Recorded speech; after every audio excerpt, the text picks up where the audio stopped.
Boa tarde, pessoal, e hoje falaremos sobre o protagonista de O Idiota, o príncipe Mishkin. Bom, este é um dos personagens mais complexos que Dostoiévski já elaborou, né? E é muito caro ao Dostoiévski este personagem e esta obra. É uma das que ele mais gostou, se não a que ele mais gostou de escrever. Mas vamos lá, vamos falar então um pouco de Príncipe Mishkin, né? O protagonista de O Idiota, né?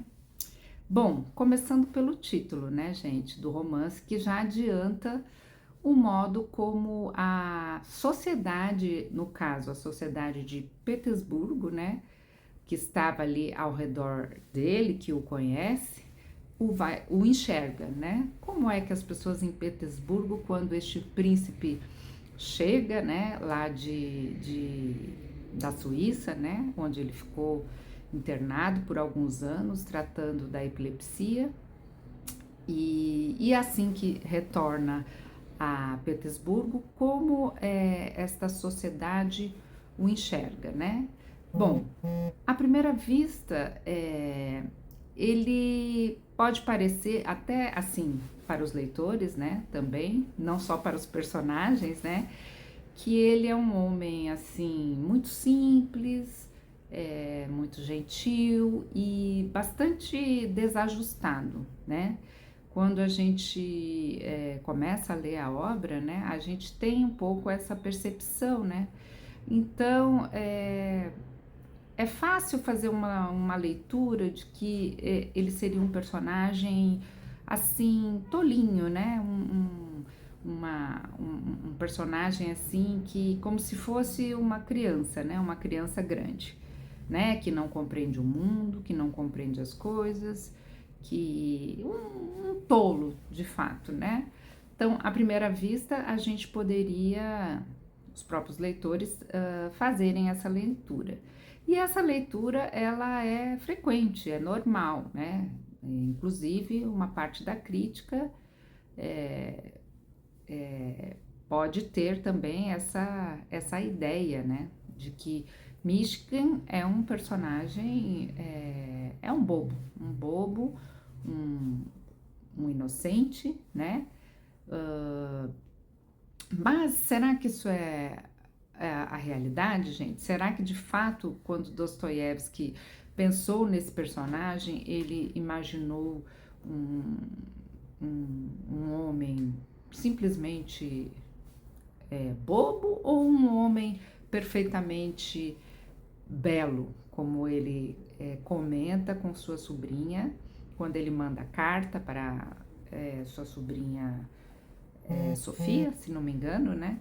É, e diz para ela que tem pensado em escrever sobre um personagem que é perfeitamente belo e das dificuldades que isso implica, não é? E aí ele, inclusive, faz os comentários sobre Don Quixote, entre outros, e diz: não, mas o meu personagem eu quero que seja levado a sério. Eu não quero que ele seja considerado um bobo, né? Um personagem que vai cativar por ser ridículo, né? Então, para entender este personagem é preciso saber precisamos dar algum contexto, né? Sobre essa escolha de Dostoiévski, né? É preciso saber um pouco de que maneira Dostoiévski construiu este personagem, né? E podemos dizer que ele construiu muito em função de duas experiências que foram as experiências mais traumáticas de sua própria vida, né? Experiências que marcaram Dostoiévski profundamente, profundamente. Que experiências são essas, né? O que o que faz, quais são as experiências da vida de Dostoiévski que fazem com que este personagem, o príncipe Mishkin, seja uma espécie de autorretrato, né? Um autorretrato extremado, claro, né, gente? Porque nunca um personagem, até mesmo um personagem de autoficção, ele não é o retrato exato do que a pessoa, o autor, de fato é, né? Mas como essas experiências, né? Que Dostoiévski, essas duas experiências traumáticas que Dostoiévski passou, foram determinantes para a construção deste personagem. Então, é isso que nós vamos destrinchar aqui no vídeo de hoje, né? Mais um vídeo sobre a obra O Idiota, de Fyodor Dostoiévski. E se você gosta de literatura, gosta de literatura russa e tem interesse pela obra O Idiota, eu já peço que você deixe o seu like e também se inscreva neste novo canal, né? Novíssimo, para dar essa força aqui, para a gente ter vontade de continuar fazendo vídeo aqui para vocês, não é mesmo?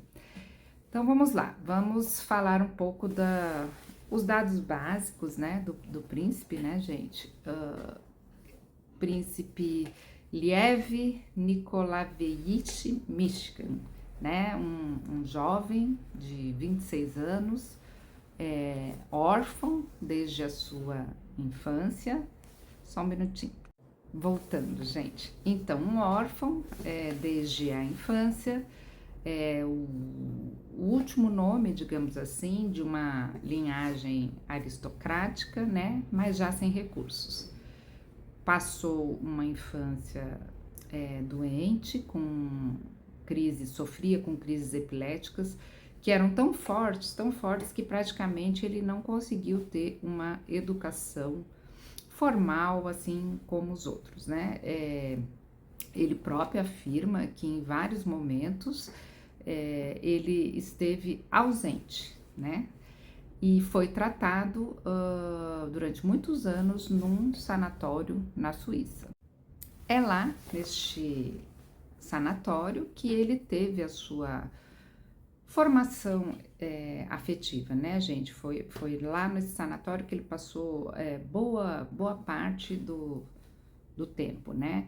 E aí, no início da nossa história, começa contando um pouco acerca dessa vida do príncipe na Suíça, em que ele tem uma história que conta que é a história de Marie.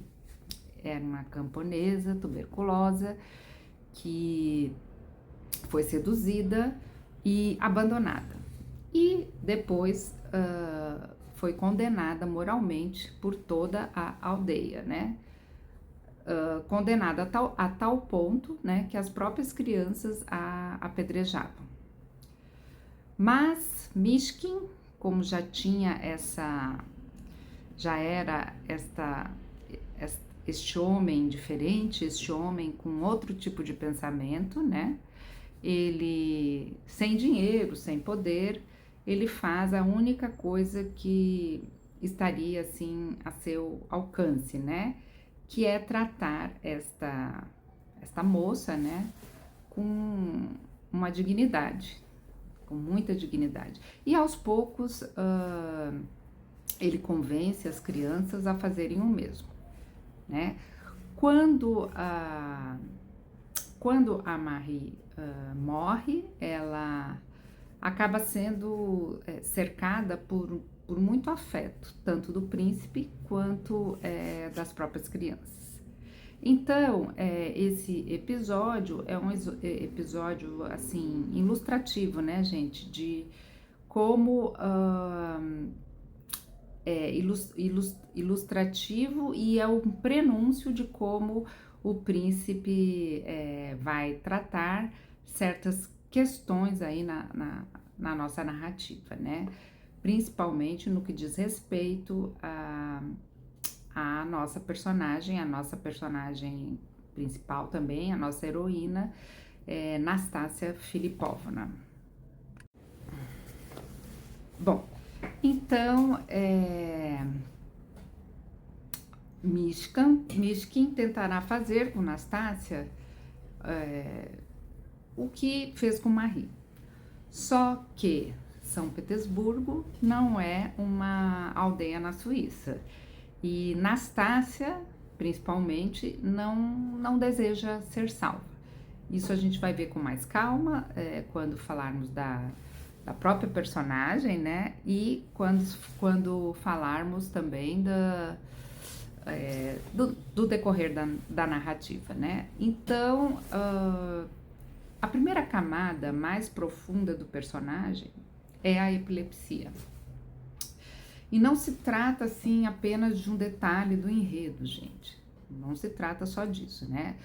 Como vocês sabem, Dostoiévski era epilético, né? Teve crises a vida inteira e numa época em que a medicina não entendia muito, né, do que se tratava e havia muita superstição acerca das pessoas que tinham essa doença terrível, né?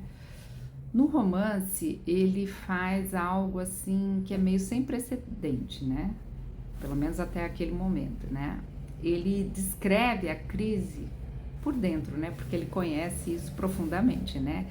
Então, num trecho da segunda parte, o príncipe relata o que ele sente nos segundos que antecedem uma convulsão, que é uma espécie de um incêndio, assim, na consciência, que se multiplica num instante. E no momento em que isso acontece, ele tem uma sensação de harmonia absoluta, de beleza e de um sentido tão plenos que por aquele segundo valeria uma vida inteira. É mais ou menos assim que Dostoiévski descreve os momentos que precedem a crise. Em seguida, vem uma escuridão, a queda e o grito, e ele descreve como se viesse de uma outra pessoa. Então, este é um relato autobiográfico. Dostoiévski descreve essa sensação aos amigos, ele fala dessa aura mística antes das crises, o que era uma circunstância mais assim humilhante de sua vida, torna-se no personagem um ponto de acesso ao divino. O momento de maior lucidez de Mishkin coincide com aquilo que o mundo classifica como doença, e nisso já está contida uma das perguntas do título. O que a sociedade diagnostica como defeito pode ser a única via para uma verdade, né?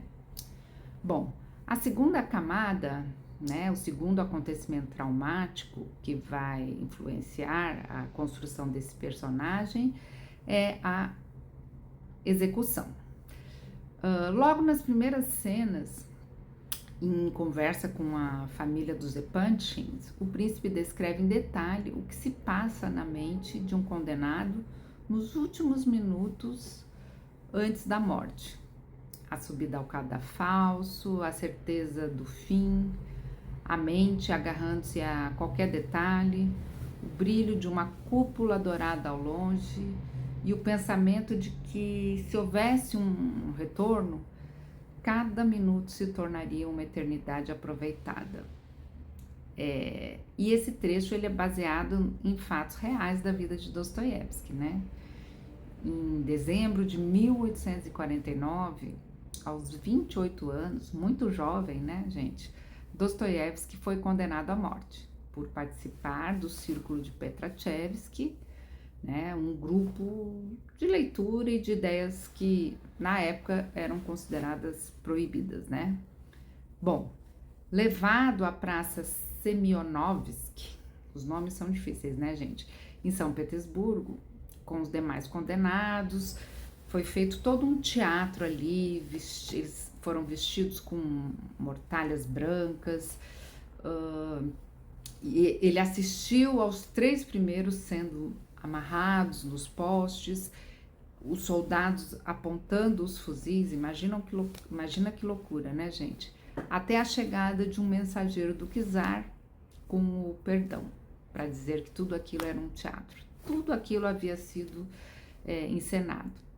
Nicolau I planejava o simulacro como um castigo psicológico e fazendo os condenados viverem a própria execução até o seu último instante.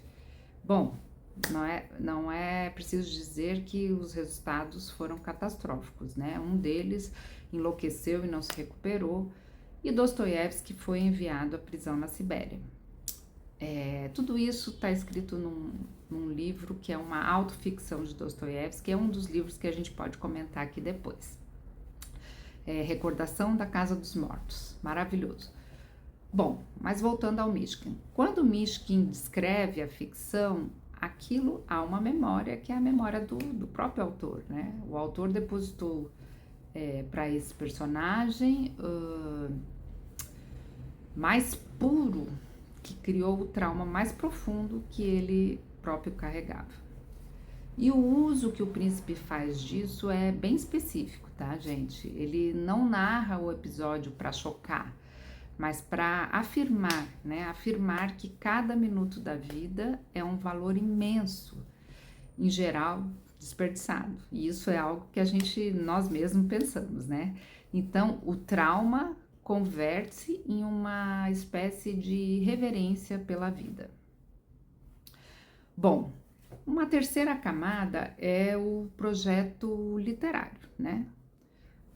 Nos cadernos de trabalho do romance que sobreviveram e que foram publicados, Dostoiévski se refere ao protagonista, ele chama o protagonista como Príncipe Cristo, né? A pergunta subjacente é meio explícita. E o que acontece? Ele faz essa pergunta, inclusive, quando ele escreve cartas para a sua sobrinha, ele faz essa pergunta, né? O que aconteceria se um homem com os valores do evangelho em estado puro, numa compaixão assim, sem cálculo, numa ausência de julgamento, fosse colocado não num deserto entre os seus discípulos, né, mas num salão em São Petersburgo, em meio a todo tipo de gente endividada, gente vaidosa, gente fofoqueira, gente cínica, né? Então, e qual seria a resposta, né? A bondade de Mishkin curaria alguém no meio dessa situação? Provavelmente não, ela vai fazer mais ou menos o oposto, ela vai acelerar as tragédias das pessoas que estão ali em contato com esse príncipe. Então, por exemplo, ao pedir a Anastácia em casamento, que é o que vai acontecer, né, para retirá-la de uma humilhação pública, ele não a salva, ao contrário, ele vai desencadear nela uma guerra interna, porque ela se considera uma mulher indigna, né? Mas aí, quando ela é tratada como uma inocente, ela deseja mais ainda a autodestruição. Então, uma espécie de perdão vira uma tortura, né? E assim por diante, né? Rogojin, ele se reconhece como um homem bestial. Aglaia se considera uma mimada. Gânia, um medíocre, que são personagens aí que vão aparecer, né? E todos eles são vistos pelo príncipe, o príncipe os enxerga e os faz, esses próprios personagens, a enxergarem a si mesmo. Bom, daí que a gente pode dizer que este personagem, né, ele não é ingênuo, né? O livro mostra reiteradamente que ele percebe as manipulações e antecipa as intenções dos personagens, né, lendo as pessoas com uma precisão notável, né, e tem vergonha disso, né, no fundo ele nem gosta muito disso. A inocência dele não é falta de percepção, mas é uma escolha. Ele vê o mal e decide responder com mansidão. Para os demais personagens, isso é mais perturbador do que seria a tolice, né? Um tolo você despreza e ignora. Um homem que enxerga o outro por completo e ainda assim não o julga, pode se tornar alguém insuportável, né, gente? Bom, então resta a pergunta armada no título, né? Todos no romance chamam o príncipe de um idiota, né? Primeiro com desprezo, depois com afeto e depois com muita raiva. E o livro, ele, de alguma maneira, ele mantém essa questão em aberto. O idiota é ele ou é um mundo que não tem condições, né? Não tem uma estrutura para conviver com alguém assim? Então, Dostoiévski, ele não vai oferecer uma resposta confortável, né? Senão não seria Dostoiévski, né, gente? O destino de Mishkin, ao final do romance, sugere que a resposta talvez seja ambas as coisas, né? A bondade absoluta, sem força, sem astúcia e sem a capacidade de escolher, pode ser, de fato, uma forma de uma certa inadequação a este mundo. O que diz menos sobre o personagem em si, né? Mas mais do que sobre o mundo que o cerca. Bom, gente, então essas são algumas considerações acerca deste incrível personagem Mishkin. E no próximo vídeo a gente vai falar um pouco sobre Nastassia Filipovna, a mulher que vai receber a compaixão do príncipe, como quem recebe de fato uma sentença, né? E que passa o romance inteiro aí entre a salvação e o abismo. E no final ela vai aí escolher o abismo de propósito. Mas isso é tema para o nosso próximo vídeo. E é isso, gente. Até o próximo vídeo.